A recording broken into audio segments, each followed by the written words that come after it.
You know that split second when your entire reality cracks like a windshield? Mine happened on a Tuesday afternoon in Glendale, right between my forgotten project proposal and my husband's mistress adjusting her bra strap. I'm Claire, 37, project manager, color-coded calendar enthusiast, and apparently the last person to know my marriage was a complete dumpster fire. I live in one of those California suburbs where everyone drives German cars they can barely afford and pretends their marriage is Instagram perfect. Spoiler alert, nobody's marriage is perfect. Some are just better at hiding the rot. That Tuesday started normal. Too normal, actually. I left for my 2 p.m. client meeting at our biggest account. The kind of presentation where you bring the full pitch deck and pray your laptop doesn't die mid-PowerPoint. Halfway to Pasadena, stuck in traffic on the 134, I realized I'd left the entire project folder on my kitchen counter. The physical backup folder, because I'm paranoid about technology failures. Classic Claire move. Except I'm the person who has 3 phone alarms for everything. I never forget anything. I turned back, annoyed at myself, mentally calculating if I could still make it on time. My street, Oakmont Drive, is one of those tree-lined suburban dreams where everyone knows everyone's business, but pretends they don't.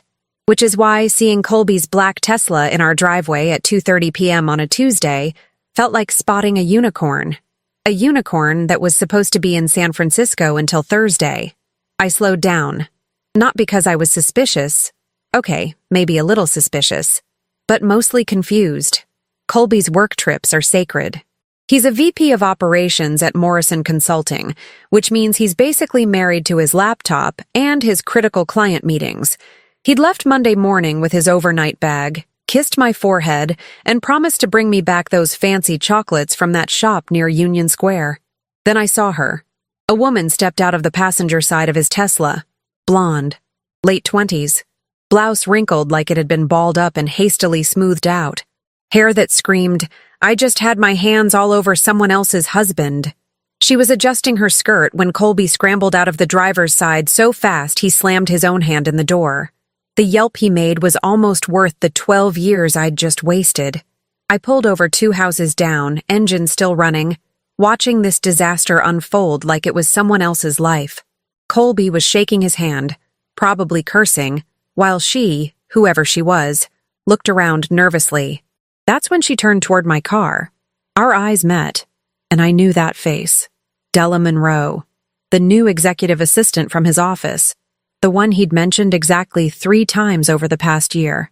The one who had supposedly been transferred to their San Diego office 6 months ago because she wanted to be closer to family. San Diego looks a lot like my driveway, apparently. My brain did that thing where it tries to create innocent explanations. Maybe she was in town visiting. Maybe they carpooled for an emergency work thing. Maybe I was hallucinating from too much cold brew and not enough sleep. Then Colby looked up, saw my car, and his face went through 5 stages of grief in 2 seconds. That's when I knew. You don't look that terrified when you're innocent. You look that terrified when you've been caught. I didn't confront them. Didn't scream. I sat there for 30 seconds. Engine running. Processing. Then I made a decision. I drove around the block, parked 2 streets over, and walked back. I entered through the side gate.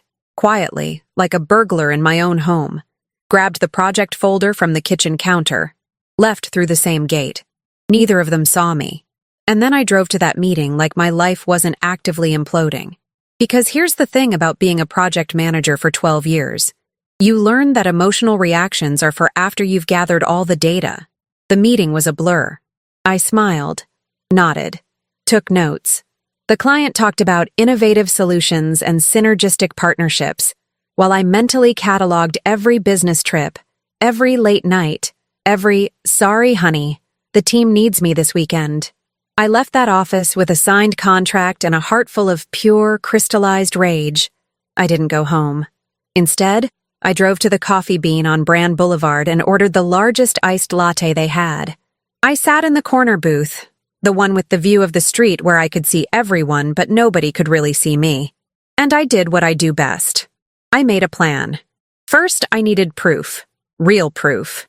Not just I saw them together proof, but your lawyer will weep when they see this proof. Second, I needed allies. Because Colby wasn't stupid enough to be this sloppy unless he felt completely safe. And if he felt safe, that meant I'd been too predictable, too comfortable, too easy to deceive. My phone buzzed. Text from Colby. Hey babe, meeting's running long. Probably won't be back until late Thursday. Miss you. I stared at that message for a full minute. The audacity. The sheer, unmitigated audacity of this man to lie to my face via text while his mistress's perfume was probably still lingering in his car. I typed back, no problem. Take your time. Love you. Because here's what 12 years of project management teaches you. Never show your hand until you've stacked the deck. I spent the next hour creating a new private folder on my laptop. Title, Project Colby. I started documenting everything. Every business trip in the past year. Every late night. Every time he'd been too tired for date night, but somehow had energy for a morning jog. I pulled up our credit card statements, joint account, because we were partners, and trusted each other. Oh, the irony. Charges started jumping out. Hotels in cities he'd never mentioned visiting.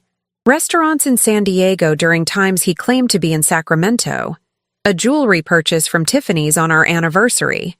Except I never got Tiffany's. I got dinner at Olive Garden because he said he was cutting back on expenses. Apparently, expenses didn't include his side pieces' accessories. My phone rang. Tegan Ross, my yoga and wine friend from the neighborhood. We'd met at a HOA meeting 3 years ago, bonded over our mutual hatred of the president's obsession with community beautification standards, and had been close ever since. Claire, thank God you picked up. I need emergency wine therapy. Can you meet me at my place in 20? I glanced at my laptop screen, at the spreadsheet of lies I was building. I'll be there in 15. Because if I'd learned anything in the past 3 hours, it was this. I wasn't going to survive this alone. And something in Tegan's voice told me I wasn't the only wife in Glendale having a really bad week. I grabbed my laptop, left my untouched latte on the table, and walked out into the California sunshine. Somewhere in the city, Colby was probably congratulating himself on another successful deception. Somewhere in San Diego, or actually Glendale apparently, Della was probably giggling about their close call. Neither of them knew what was coming. But they were about to find out. Tegan's house looked like every other house on Maple Grove Circle. Pristine landscaping, 2-car garage, the kind of place where problems don't exist because everyone's too busy pretending to have it all together. I knew better now. She opened the door before I could knock. Mascara streaked down her face, holding a bottle of wine that was already half empty. It was 4 p.m. on a Tuesday. Tell me you brought reinforcements, she said, pulling me inside. I brought a laptop full of evidence that my husband's been lying to me for at least a year. Does that count? She stopped mid-step, turned around, stared at me like I'd just spoken fluent Mandarin. You're Colby. Unless I have another husband I don't know about, which at this point wouldn't surprise me. We sat at her kitchen island, white marble, subway tile backsplash, the works, and I told her everything. The driveway encounter, Della Monroe, the credit card charges, the Tiffany's jewelry I never received, the San Diego lie. Tegan listened, and with every detail, her face went from sympathetic to something darker. When I finished, she refilled both our glasses and said 5 words that changed everything. Mine has one too. Apparently Grant Ross, her husband of 10 years, father to absolutely nobody because they'd also chosen careers over kids, had an assistant named Paige who'd supposedly quit 6 months ago. Except Tegan had seen Paige's car at the Glendale Galleria last week, and when she'd casually mentioned it to Grant, he'd gotten defensive, said she was seeing things and being paranoid. Classic gaslighting, trademark move of cheaters everywhere. I've been tracking his phone, Tegan admitted, pulling out her iPad. I know it's crazy, but something felt off. Look at this. She showed me a map. Little dots showing Grant's location history. Most were normal. His office in Burbank, their house, the gym. But there were clusters, recurring patterns. Every Wednesday afternoon for the past 3 months, Grant's phone pinged at the same location, a condo complex in Atwater Village. That's not where his gym is, I observed. No, it's not. We sat there, Two successful, educated women in our 30s, staring at a map of our husbands' lies. The wine wasn't helping anymore. What we needed was a strategy. "We should call Oakley," Tegan said suddenly. Oakley Sterling, the corporate attorney from our book club that never actually discussed books. She lived 3 streets over in a house that cost more than both of ours combined because she'd made partner at 35, and her husband Barrett, some financial executive, supposedly made bank. Why Oakley? Because last month at book club, she made a joke about Barrett's assistant having very specific coffee preferences, and I remember thinking it was weird how bitter she sounded. 10 minutes later, Oakley was at Tegan's door with Riley Banks, our 4th musketeer. Riley, financial analyst, yoga enthusiast, married to some tech bro named Wade for 9 years, looked confused. Tegan said emergency meeting. "Nobody's pregnant, right? Because I brought wine, not sparkling cider." "Worse," Tegan said. "Husbands." We moved to the living room.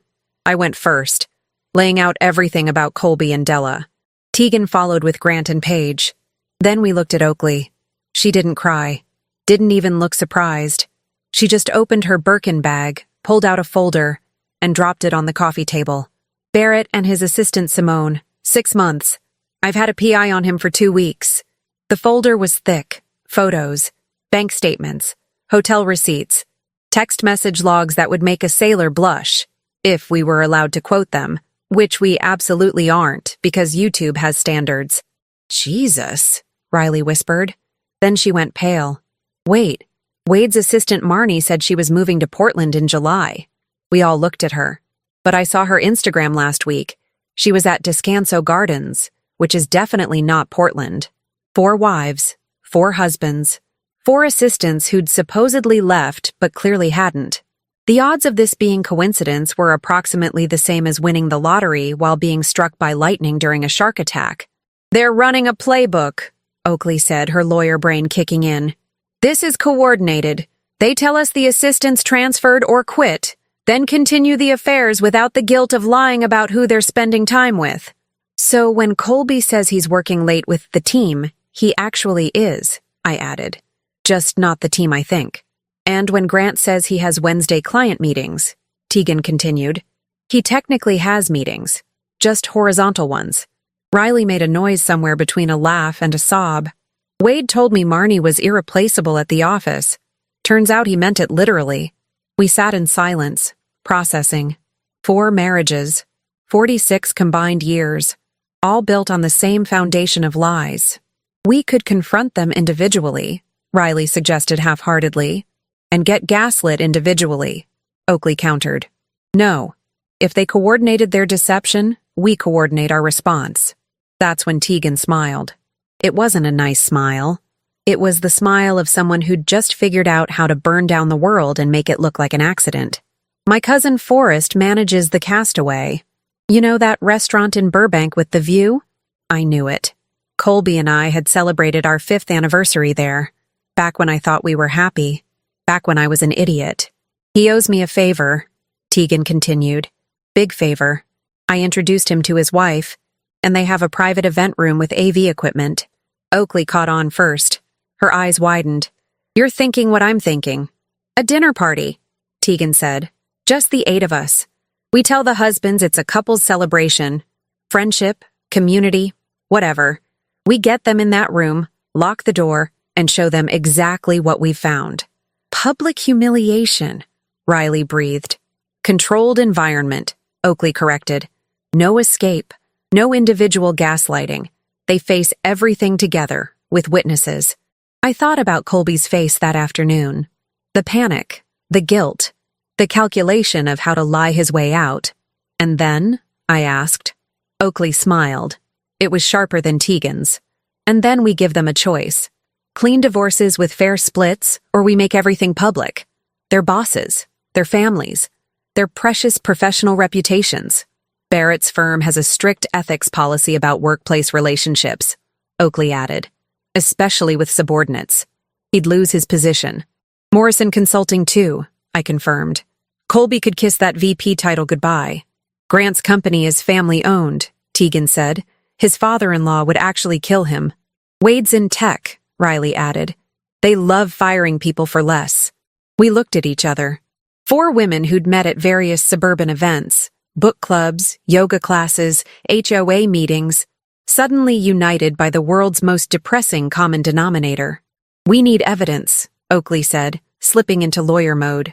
Solid, irrefutable evidence. Photos, messages, financial records. Everything. I've already started a file, I said, opening my laptop. I have Grant's location history, Tegan offered. I have Barrett's entire affair documented by a professional, Oakley added. Riley looked panicked. I just have Instagram posts and a gut feeling.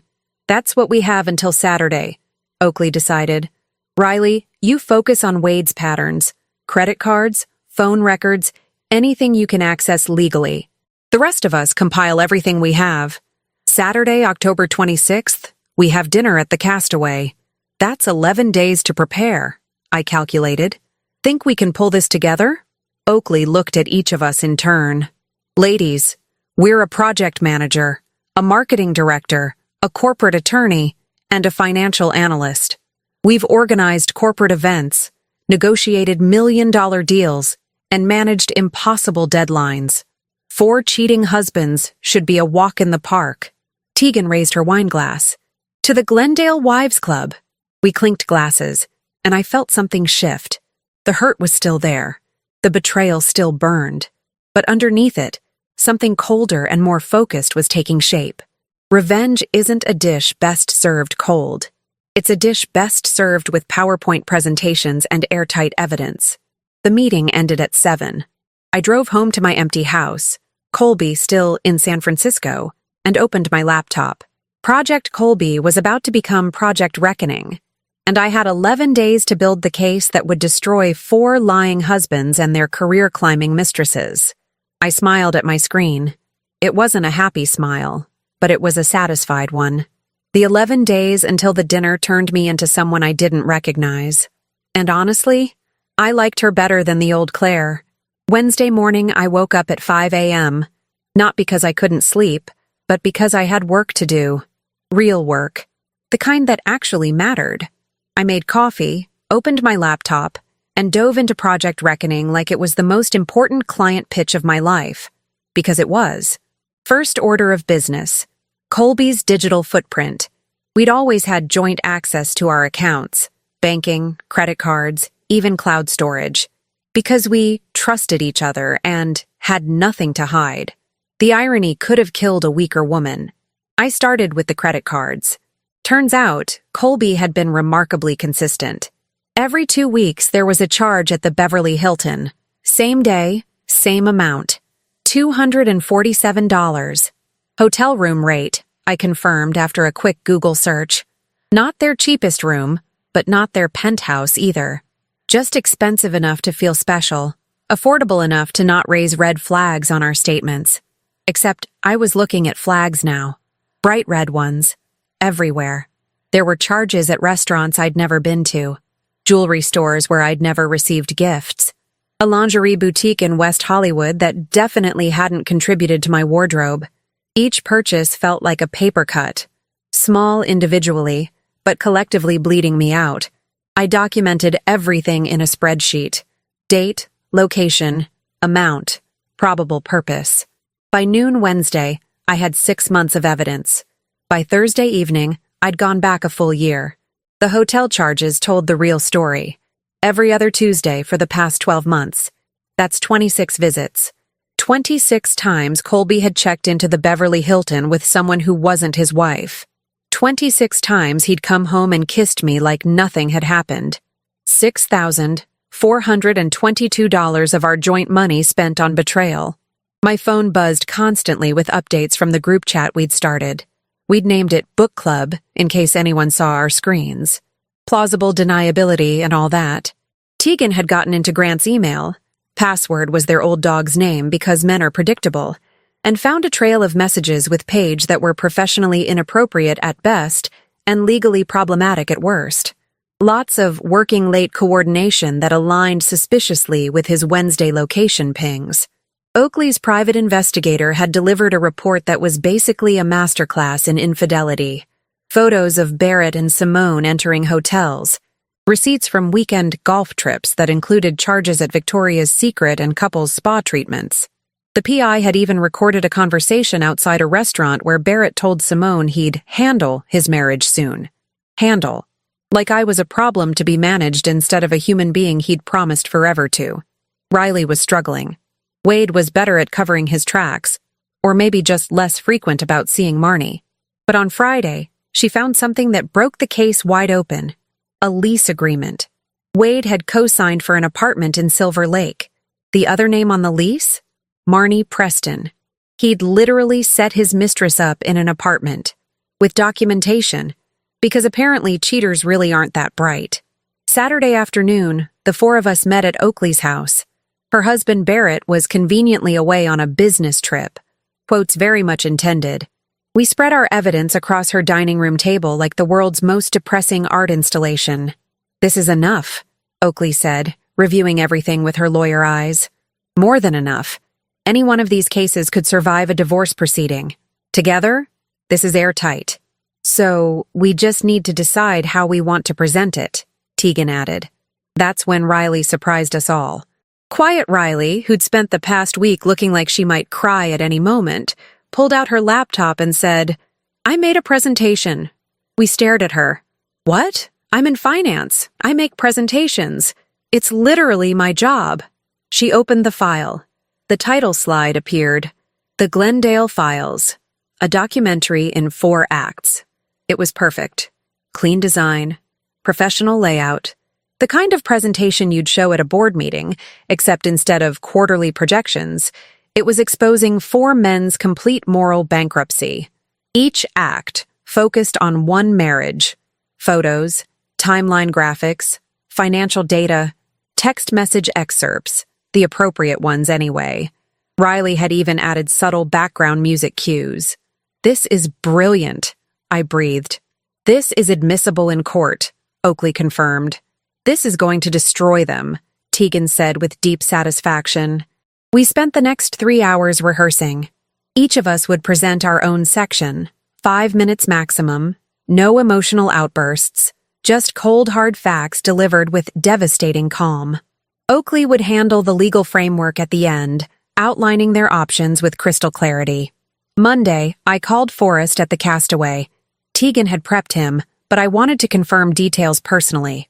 So, you want the Skyview room for 8 people next Saturday evening, he confirmed. And you need the AV system set up, doors that can be secured from inside, and the charges split across 4 specific credit cards. They're corporate cards, yes. Can you do that? For what Tegan told me these guys did, I can absolutely do that.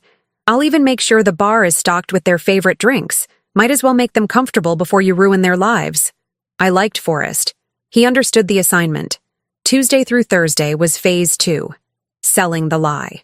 We needed our husbands to show up enthusiastically, unsuspecting, preferably smug. I texted Colby Tuesday morning. Hey, the girls and I want to do a couple's dinner Saturday. Celebration thing. You free? He responded within minutes. Sounds good. Where? The Castaway. Tegan's cousin is managing. Got us a private room. Perfect. Miss you, babe. I stared at those 3 words. Miss you. From the man who was currently lying about his location while probably sitting across from his mistress. The audacity was almost impressive. The other wives reported similar easy acceptances. Our husbands suspected nothing. Why would they? We were the good wives. The understanding ones. The ones who believed their lies because it was easier than facing the truth. They'd mistaken our kindness for stupidity. Classic error. Friday afternoon, Oakley called an emergency meeting. We need to discuss what happens after. The presentation is the reveal, but we need to control the aftermath. We gathered at a coffee shop in Pasadena, far enough from Glendale to avoid anyone we knew. They're going to try to leave, Oakley continued. Get defensive. Maybe aggressive. Forrest said he can handle that, Tegan offered. Ex-Marine. He'll keep the door secured until we're done. And then? Riley asked. Then I give them the choice, Oakley said. Clean divorces with equitable splits, or we take this public. Their employers, their families, social media if necessary. Will they go for it? I asked. Oakley smiled grimly. Barrett's firm fires executives for ethics violations. Workplace relationships with subordinates violate their code of conduct. He'll lose his position. Grant's father-in-law owns his company. Family reputation is everything. Wade's tech company has zero-tolerance policies. And Colby's Morrison Consulting has that clause about professional conduct. She paused. They'll take the deal, because the alternative is career suicide. What about the assistants? Riley asked quietly. We'd been so focused on our husbands, we'd almost forgotten the other women. Almost. Della, Paige, Simone, and Marnie made their choices, I said, surprised by how cold my voice sounded. They knowingly pursued married men. They participated in deception. I'm not interested in destroying them. That's not our goal. But I'm also not interested in protecting them. Agreed, Tegan said. Our target is our husbands. If there's collateral damage, that's on them for being collateral. We finalized the plan. Saturday, October 26th, 7 p.m. We'd arrive early to set up. Our husbands would arrive at 7:30, expecting a celebration. What they'd get instead was a reckoning. Friday night, I did something I hadn't done in months. I went through my wedding photos. Not because I was sentimental, I was way past that, but because I wanted to remember who I'd been 12 years ago. That Claire had been 25, optimistic, trusting. She'd believed in forever and partnership and choosing each other every day. That Claire was gone, and I didn't miss her. The woman staring back at me from my laptop screen, the one who'd built an airtight case, coordinated a strategic revenge plot, and felt absolutely nothing but cold satisfaction. She was the one I needed to be. Saturday morning, I woke up calm. Not happy, not sad, just focused. I put on my favorite dress, the black one that Colby always said made me look powerful. I did my makeup carefully. Professional, polished, untouchable. My phone showed a text from Colby. Looking forward to tonight. Love you. I typed back, me too. It'll be unforgettable. Send. Because it would be unforgettable. Just not for the reasons he thought. At 6 p.m., I grabbed my laptop, presentation loaded and ready, and headed to my car. The evening air was crisp. Typical California October. The sunset painted the sky in shades of orange and pink. It was beautiful. And somewhere in Glendale, 4 men had no idea their perfectly constructed lives were about to collapse. I smiled at my reflection in the rearview mirror. Game time. The Castaway sits on a hill in Burbank with floor-to-ceiling windows overlooking the San Fernando Valley.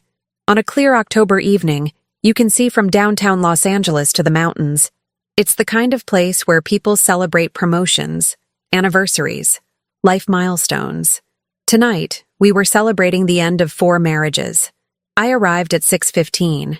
Tegan was already there with Forrest, testing the projector. Riley was setting up her laptop, hands shaking slightly. Oakley walked in at 6:20, carrying a leather portfolio that probably cost more than my car payment. Everyone clear on their parts? Oakley asked. We nodded. We'd rehearsed this enough times that I could recite Tegan's section backward. Remember, Oakley continued, emotion is the enemy. We present facts. We stay calm. We give them no ammunition to claim we're being hysterical or irrational. Gaslight proof, Tegan added. Exactly. Forrest dimmed the light slightly, adjusted the projection screen, then positioned himself near the door. He was 6'3", 230 pounds of Marine Corps discipline. If our husbands tried to leave early, they'd have to go through him. Good luck with that. At 7:25, my phone buzzed. Colby. Parking now. See you in a sec. I showed the message to the others. Riley looked like she might throw up. Tegan cracked her knuckles. Oakley's expression didn't change at all, which was somehow more terrifying. Positions, Oakley said quietly. We took our seats at the long table, positioning ourselves so our husbands would sit across from us. The projector displayed a neutral welcome screen. An evening of truth. Subtle. Threatening. Perfect. The door opened. Our husbands walked in together, laughing about something. They looked relaxed, happy, completely oblivious. Colby kissed my cheek. This place looks amazing. Great choice, babe. I smiled. didn't say anything, just gestured to his seat. Grant, Barrett, and Wade filed in, greeting their wives with similar affection. The cognitive dissonance was almost funny. These men genuinely believed they were getting away with everything. Once everyone was seated, Forrest closed the door. The click of the lock was quiet but definitive. Barrett noticed first. "Hey, did that door just—" "Welcome, gentlemen," Oakley interrupted, standing. "Thank you for joining us this evening. We promise this will be a dinner you'll never forget." Her tone was pleasant, professional, the kind of voice she probably used in depositions. Colby glanced at me, confused. I kept my expression neutral. "We've prepared a presentation," Oakley continued, nodding to Riley. "Please, hold all questions until the end." The lights dimmed further. The projector screen changed. The Glendale Files, a documentary in 4 acts. I watched Colby's face, watched the confusion shift to concern, then to dawning horror as the title slide lingered. "Act 1, Riley announced, her voice steadier than I expected. "Claire and Colby Whitman." My section opened with our wedding photo. 12 years ago, full of hope and promises. Then it dissolved into a timeline. I stood, laser pointer in hand, and began. October 15th, 2:30 p.m.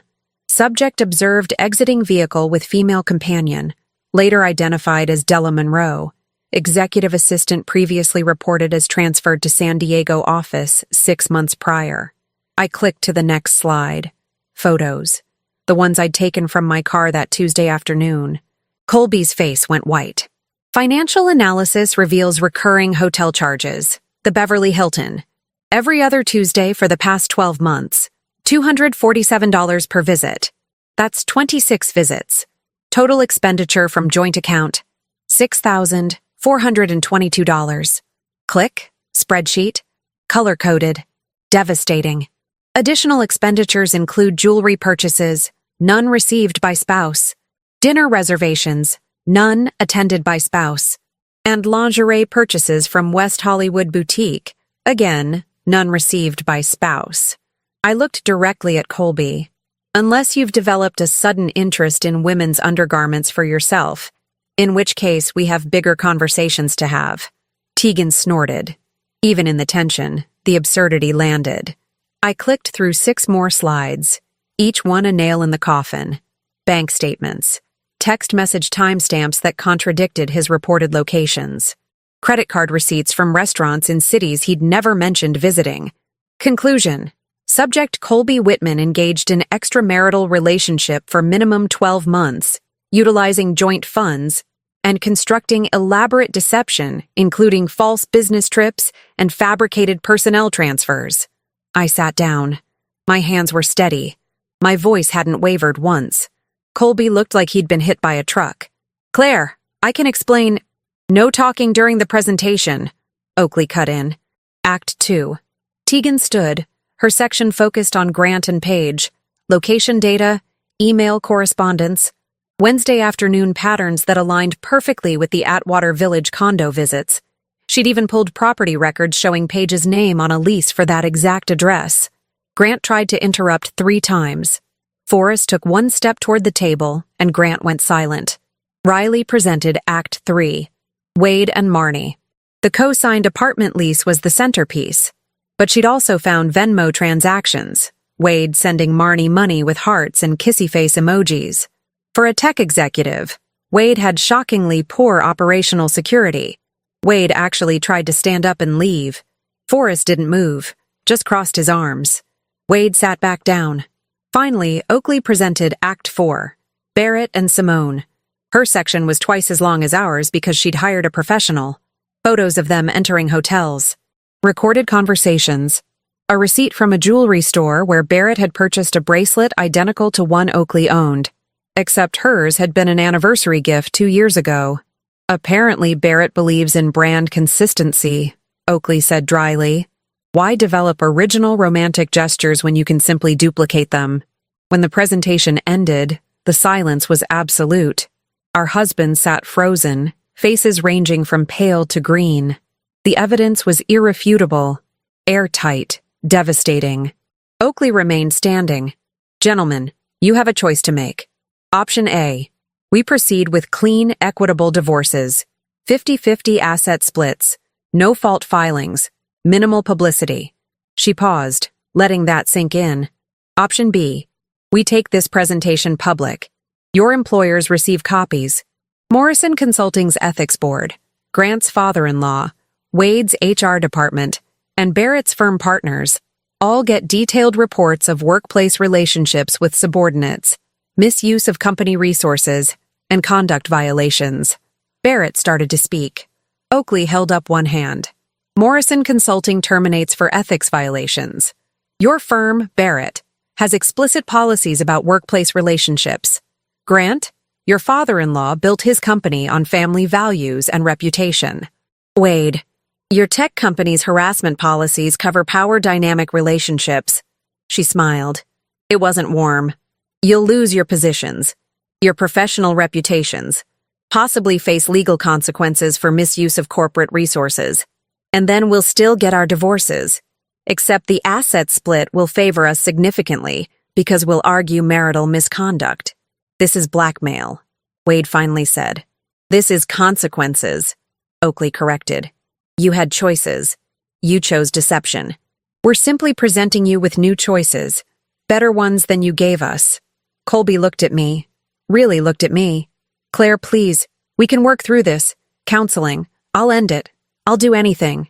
For a second, just a second, I saw the man I'd married, the one who'd promised forever. Then I remembered Della adjusting her clothes in our driveway. No, I said simply. But you spent 12 months lying to me. 12 months using our money to fund your affair. You looked me in the eye every single day and lied. You don't get to work through that. You get option A or option B. Choose. The four men looked at each other. Some kind of silent communication passed between them. Maybe solidarity in their shared humiliation. Maybe just recognition that they had no leverage. Option A, Barrett finally said. The others nodded agreement. Smart choice, Oakley said. She opened her portfolio and pulled out 4 document sets. These are preliminary divorce agreements, fair splits, no fault clauses. You have 72 hours to review with your own attorneys. We reconvene Wednesday to finalize. She slid the documents across the table. One more thing, Tegan added. The assistants, Della, Paige, Simone, and Marnie. We're not interested in destroying them, but if any of them remain employed in your offices after next week, we reconsider option B. Clear? 4 silent nods. Excellent, Oakley said. Forrest, you can unlock the door now. Forrest stepped aside. Our husbands stood slowly, grabbing the documents like they were ticking bombs. They filed out without another word. The door closed behind them. For a moment, nobody moved. Then Riley started laughing. Not hysterical laughter, the kind of laughter that comes from relief and disbelief and the sheer absurdity of what we'd just pulled off. Tegan joined in. Then me. Even Oakley cracked a smile. Did we really just do that? Riley asked. We absolutely did, I confirmed. Forrest reappeared with a bottle of champagne. Courtesy of the house, and the dinner bill just got charged to their corporate cards. Enjoy, ladies. We toasted to evidence, to friendship, to the end of lies, and to the beginning of whatever came next. 3 months later, I'm sitting in my newly redecorated living room, the one that's finally mine, legally and completely, and I can honestly say I've never been happier. The divorce is finalized in December, right before Christmas. Turns out when you have airtight evidence and motivated parties, the legal system moves remarkably fast. Colby signed everything without contest. So did Grant, Barrett, and Wade. Funny how quickly men cooperate when their careers hang in the balance. The house became mine in the settlement. Colby kept his Tesla and his bruised ego. I got the equity, the furniture, and the profound satisfaction of changing every single lock. First thing I did was repaint the bedroom. Goodbye sad beige, hello deep emerald green. The room where he'd lied to me for months deserved a complete transformation. So did I. Morrison Consulting quietly reassigned Colby to their Sacramento office. Not a promotion. Della Monroe resigned 2 days after our castaway dinner. or was encouraged to resign, depending on who you ask. Either way, she's no longer Colby's problem to manage. Last I heard through the Glendale Gossip Network, she moved back to Arizona. Phoenix's gain, I suppose. Grant lost his position at his father-in-law's company entirely. Turns out family values mean something when they're attached to a family business. He's working for a competitor now, making half his previous salary. Paige also vanished from the professional landscape. Tegan got their house too, plus Grant's vintage car collection. She sold 3 of them immediately and used the money to renovate her kitchen. Said she wanted to remove every trace of him from her space. I understand that impulse completely. Barrett's law firm didn't fire him. Partners are harder to remove. But they did strip him of his senior status and reassign his major clients. Professional humiliation in slow motion. Simone transferred to their New York office, which is either punishment or reward depending on your perspective. Oakley got a generous settlement and kept their Glendale house. Last month, she made partner at a different firm. Revenge looks good on her. Wade actually had it worst. His tech company's zero-tolerance policy wasn't just talk. They terminated him for ethics violations and the misuse of company resources to support Marnie's apartment. Marnie got fired too. Wade's working at a startup now, making a fraction of his previous salary. Riley got their house and half his stock options. She's traveling. Italy last month. Greece next week. Living her best divorced life. The 4 of us still meet monthly at the Castaway. Forrest always reserves our table, the one by the windows with the view. We call it the Glendale Wives Club, though technically we're not wives anymore. The Glendale Ex-Wives Club doesn't have the same ring to it. Word spread. It always does in the suburbs. Other women started reaching out. Quiet conversations at yoga class, carefully worded texts. Can we talk? Followed by stories remarkably similar to ours. We started offering consultations. Free advice over coffee about gathering evidence, understanding legal options, building airtight cases. We're not lawyers, well, Oakley is, but we're experienced in the specific art of strategic divorce. There's a waiting list now. Turns out Glendale has more cheating husbands than anyone suspected. Or maybe we just made it safer to stop pretending everything was fine. I ran into Colby once in January at the Whole Foods on Colorado. Awkward doesn't begin to cover it. He looked tired, older. Asked how I was doing with this painfully forced casualness. Better than ever, I told him honestly. He nodded, started to say something, then stopped. What could he say? Sorry I destroyed our marriage? Sorry I spent your money on my affair? Sorry I got caught? We're past sorry. Way past it. He walked away with his organic groceries and his guilt. I walked away with my freedom and my self-respect. I know what people expected. They expected me to fall apart, to collapse into grief and rage and dramatic displays of emotion. Some people in Glendale still look at me with pity, like I'm wounded, like I should be sadder about losing my marriage. But here's what I learned. You can't lose something that was already gone. Colby left our marriage months before I discovered the truth. I just finally caught up. The real loss would have been staying, accepting the lies, becoming smaller and quieter to accommodate his betrayal. That version of events would have destroyed me. This version set me free. Riley's in Europe. Tegan's dating, casually, carefully, but dating. Oakley bought a convertible. I'm taking photography classes and sleeping past 7 on weekends because I can. We're not victims. We're not bitter ex-wives dwelling on past wrongs. We're women who looked at an impossible situation and decided to handle it with intelligence, strategy, and just enough ruthlessness to make it stick. Did we ruin 4 marriages? No. 4 men did that themselves. We just refused to be collateral damage. My name is Claire Whitman, 37 years old, project manager, homeowner, member of the most effective support group in suburban California. And I learned the most important lesson of my life. Betrayal is devastating, but staying betrayed is optional. Some people collect stamps. Some collect vintage cars. We collected evidence. And then we collected our dignity and walked away. The view from the Castaway is beautiful. Endless city lights stretching to the mountains. But the view from my side of freedom is better.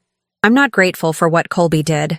I'm not thankful for the pain or the lies or the humiliation of being deceived in my own marriage, but I'm grateful for what I discovered about myself, that I'm stronger than I thought, smarter than I gave myself credit for, more capable of protecting myself than I ever had to prove before. Colby taught me that trust is earned, not assumed, that marriage requires honesty, not just history, that sometimes the worst thing that happens to you becomes the best thing that could have happened. We don't forgive, we don't forget, but we move forward, and we take our evidence with us, just in case. And that wraps up today's story. Now we want to hear from you. Where are you watching from? Drop your city or country in the comments, and let's see how far these stories reach. If this story moved you or gave you chills, give it a like, share, and subscribe for more powerful stories. One last thing, rate the story from 1 to 10 in the comments. Your feedback helps us bring you even better ones next time. Thanks for watching. We appreciate you being part of this storytelling journey.